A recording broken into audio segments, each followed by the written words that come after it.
హెల్తీగా ఉండాలి, టేస్టీగా తినాలనుకుంటున్నారా? అయితే ఈ ఫిట్ గోబీ బైట్స్ మీకోసమే. Full of fibre, protein, super tasty and weight loss friendly కూడా. Hi, this is Shravani. Welcome back to my channel. Late చేయకుండా వీడియోలోకి వెళ్దాం. ముందుగా ఒక బౌల్లో వాటర్ బాయిల్ చేసి అందులో కాలీఫ్లవర్ని కొంచెం సాల్ట్ మరియు పసుపు వేసి 3 to 4 minutes బాయిల్ చేసుకోవాలి. ఇప్పుడు వేరే బౌల్లో 2 స్పూన్స్ కారం, తగినంత సాల్ట్, ధనియాల పొడి, జీలకర్ర పొడి, గరం మసాలా, పెరుగు మరియు శనగపిండి వేసి స్మూత్గా మిక్స్ చేసుకోవాలి. ఈ మిక్సర్లో బాయిల్ చేసిన కాలీఫ్లవర్ని యాడ్ చేసి బాగా కోట్ చేసి పక్కన పెట్టుకోవాలి. తర్వాత ప్యాన్లో 1 టీ స్పూన్ ఆయిల్ వేసి గార్లిక్, పచ్చిమిర్చి, కర్రీ లీవ్స్ వేసి కొంచెం వేయించుకోవాలి. తర్వాత ఆనియన్స్ సన్నగా కట్ చేసింది వేసుకొని సాఫ్ట్ అయ్యేంత వరకు మగ్గించుకొని ఒక బౌల్లోకి తీసుకోండి. అదే ప్యాన్లో మ్యారినేట్ చేసిన కాలీఫ్లవర్ని వేసి 2 వైపులా గోల్డెన్ కలర్ వచ్చేంత వరకు రోస్ట్ చేసుకోండి. రోస్ట్ అయ్యాక ఆనియన్స్ ఉన్న బౌల్లో యాడ్ చేసుకోండి.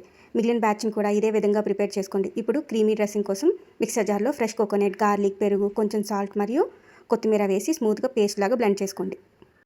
ఈ డ్రెస్సింగ్ని కాలీఫ్లవర్ మీద పోర్ చేసి బాగా టాస్ చేసి మన healthy, tasty and fit gobi bites ready. ఈ recipe calories, protein, fibre details అన్నీ స్క్రీన్ మీద డిస్ప్లే చేస్తాను. వీడియో నచ్చితే లైక్ చేయండి, షేర్ చేయండి. ఇలాంటి హెల్దీ, టేస్టీ రెసిపీస్ కోసం మన ఛానల్ని సబ్స్క్రైబ్ చేయడం మర్చిపోవద్దు. మీరు ఈ రెసిపీ ట్రై చేసి ఎలా వచ్చిందో కామెంట్స్లో తప్పకుండా షేర్ చేయండి. Bye foodies, thanks for watching. See you in the next video.